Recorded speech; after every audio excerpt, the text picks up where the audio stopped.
Hello, friends. Welcome and welcome back to another podcast wherein we will talk again things that we always overthink. Welcome to Let's Hear Out with AJ. So, if you're tuning in for the first time, I want to say thank you and welcome. And to my regular listeners, thank you for coming back for more. So, by the way, guys, let's have an audio podcast muna for today. Kay gubot pa kayo ang ako ang apartment at this moment. At the same time, galisod pa gyud ko og setup sa camera, but hopefully you will still listen to this episode. Sige na, karon na bitaw. Quick update lang sad guys. Grabe gyud kayo ta ka busy diring dapita no. So it's like it's been a week already since nauli ko gikan sa Manila. And pagbalik na ko diri sa Cebu, grabe ha naman lang yun, ka-busy. Lupig pa'y artista nga nag-world tour ba. Anyway, so mao to, pasensya kayo if dugay kay nasundan ang episode sa akong ang podcast. Actually, daghan na ang nakaschedule na topic o mga guests sa atong podcast. Pero lagi kay busy, so hinahinayan lang na ni nato sa, di ba?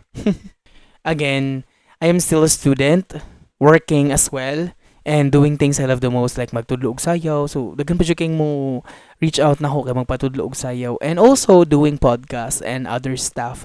Ako mga friends bitaw sige og set og laag ba. Nga mga on ko no sa gawas ana nya. Dili madayon kay lagi busy kaayo. So, sa akong mga friends dira, sa mga naminaw nga friends nako, shout out kaayo. Pasensya na gyud kayo and salamat sa pagsabot of course. But anyway, let's proceed for today's topic, 'di ba? And today's topic is a big one.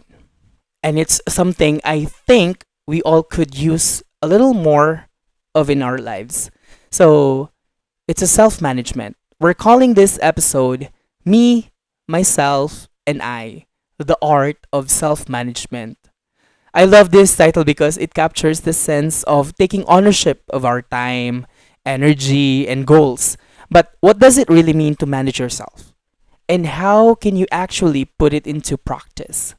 So let's dive into it. So unsa di ay ang self-management?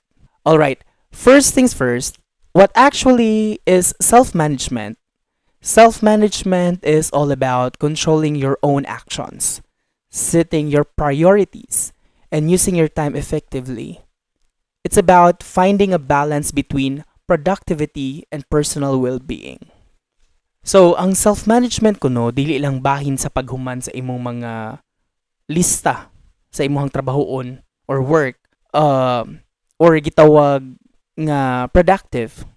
This is all about sa pag-ila nimo sa imong kaugalingon ug pagsabot sa mga butang nga imong kailangan to be a successful one, which is dapat kabalo ka nga unsay makahatag nimo og kusog, unsay makakapoy nimo, and learning to manage it in a healthy and balanced way. Imagine it as the foundation you lay for yourself so that makahandle ka sa mga twist ug kalisod sa kinabuhi with resilience and grace.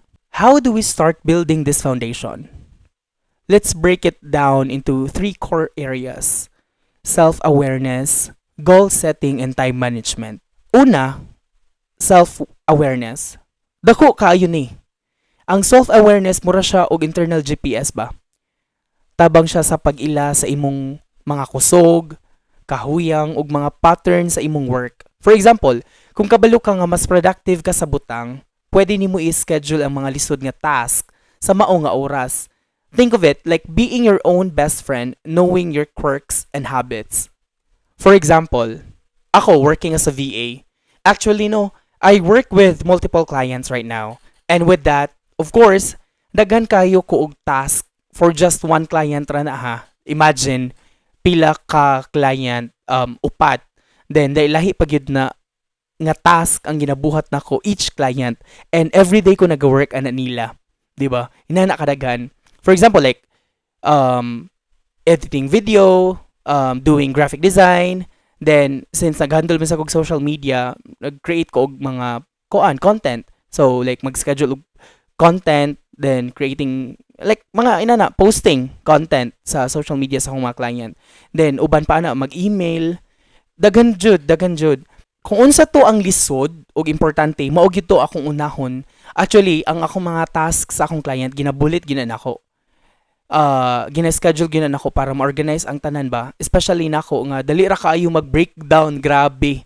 Basta mag-abot na ang mga deadline sa mga task gani kanang wala mag-breakdown jud dayon ko kanang ambot o kabaw da ganahan ako magunahon ako nga mo resign na kaya uno. Ya makana na sa ko mag-resign ko ano sa ko'y kwarta inana. So mao na akong ginabuhat karon no kay since sa akong kagalingon ako kailan man jud ko sa akong kagalingon no. Usay magud kuan magud ko, crammer magud ko. Ginabuhat na ako mga task ba kanang pila na lang gani mga days na lang para sa deadline sa task. Ara ko magkarakara. Ara pa ko mag kanang una-una og buhaton nako nga dapat mahuman niya. If dili gid nako siya mahuman dayon ara mag-breakdown jud dayon ko as in. So ikaw nga kabaw kasi mo kagalingon nga dali ka mag-breakdown then crammer sa ka dapat imo na gyud nang i-change imong mindset. Dapat if you're doing a lot of tasks, especially if mga lisod siya, dapat gina-organize gyud na nimo imong mga buhatonon. Pareha na ako again karon I am doing bullet gyud, ginabulit gyud na ako kung unsay mas importante, unsay mas high priority nga task nga dapat akong buhaton. Mao gyud na akong unahon para organize na ka sa sunod imong buhaton and lindot ra gyud, hapsay ra gyud ang pagbuhat anang mga buhatonon nimo ba. Next, let's talk about goals. But I don't just mean big life goals ha. Kanang mingon taog, I want to buy a house, I want to buy a car, or I want to get promoted.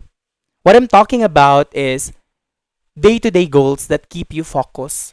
The key is to make these goals clear and manageable. Pananglitan, imbis nga isulti nimo nga gusto ko magpaka-healthy, mas maayo nga mag-set up ka og klaro nga kanang goal ba. Sama sa mingon nga lang ka og dapat moinom ko og 2 ka litro nga tubig kada adlaw. And then mag-jogging ko or mag-exercise ko og 20 minutes. Ara nimo may baw-an nga klaro og mahimo nimo nga maabot nimo ang imong tumong ba or imong goals, which is dili ka ma-overwhelm ba nya kanang on track pag gani ka sa pagbuhat ana nga goal. Dili kay anang mag-goal lagi ka og dagko kayo pero maglisod gani ka og buhat. So mas better if imong goal is specific gani kayo. You know what I mean? Kanang specific yung kay ka ba? For example, mayon ka nga, para ako ha, personally, dako, yung kay kong, koan sa akong kaugalingon, akong self, especially sa akong body kay, lagi, sige kaon, so dako kay ta. And then, marag, muan ako sa akong galingon ba nga, gusto na yung kay ko nga mugamay. Like, mura ginahong gingon, gusto na yung kay kong magamay.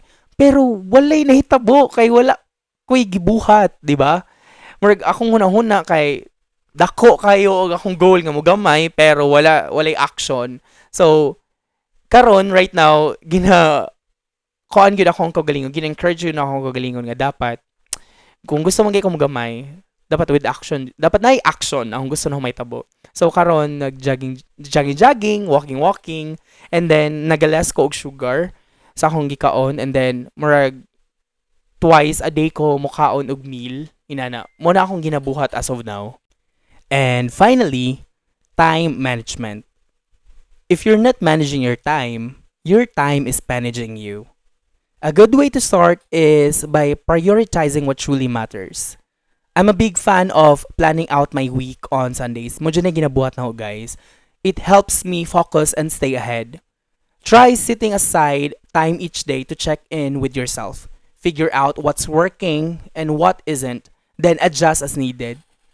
So guys, kung makabalo pa lang yun mo no, if makita pa lang mo sa akong spreadsheets, grabe, daghan kaayo og buhaton nun. Pero, you know what, malingaw ko magtanaw ba kay, aside from productive akong day ana or week ana, kay makanasad ko, lamian na sa akong nahuna, kananggaan kayo ba kay, mahuman na ganyan mo ang mga buhaton nun, especially sa katong mga lisod. And knowing guys nga, I am working and also a student. So daghan jud kay kog task. Work pa lang daan, daghan na jud kayo og task. How much more if estudyante ka, di ba? Kanang daghan jud mag-ingon ako nga. Grabe na manage din mo imong oras sa estudyante pa ka and nag-work pa ka. At the same time, naapa jud magkuha na ko og tulo-tulo og sayaw. And I love doing things what I love, especially sa sayaw-sayaw, as in like bakala na gyud siguro og 4 hours or 3 hours ra akong tulog. Basta na ako'y tudloan sayaw, motudlo gyud taon ko. So, mao to siya ang tulo ka core areas, which is self-awareness, goal setting, and time management. And now, let's get into some real-life strategies for managing yourself better. Of course, we have set boundaries. This can be tough, but it's so necessary, whether it's at work, with friends, or with family. Setting boundaries ensures you're not spreading yourself too thin. Think of boundaries as the fences that protect your energy. Mao gyud na akong ginabuhat permi. If I feel down, if dili kaya sa ako ang social battery nga atubang og tao, mo na lang gyud ko, especially sa akong mga friends nga ayo sa ko ninyo sa muka be, please mag-isolate sa ako, ayo sa mo og visit diri sa akong apartment, since ako mga friends kay always mo na sila nag-aari ba sa akong apartment. So ako jud na sa lingon nga please mag-isolate sa ako, so ayo sa mo og visit diri, which is ang nakanindot lang gyud nila is makasabot sila ba nya. Ambot mo gyud na ang time nga di ko gusto makita og tao, di ko gusto makita og kanang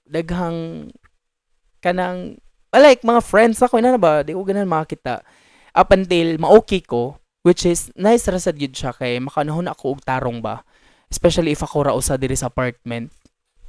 Ikaduha kay embrace flexibility. Sometimes things don't go as planned, and that's fine. That's really really fine. Being too strict with yourself can cause stress. Learn to adjust your plans when needed, but keep your main goals in mind.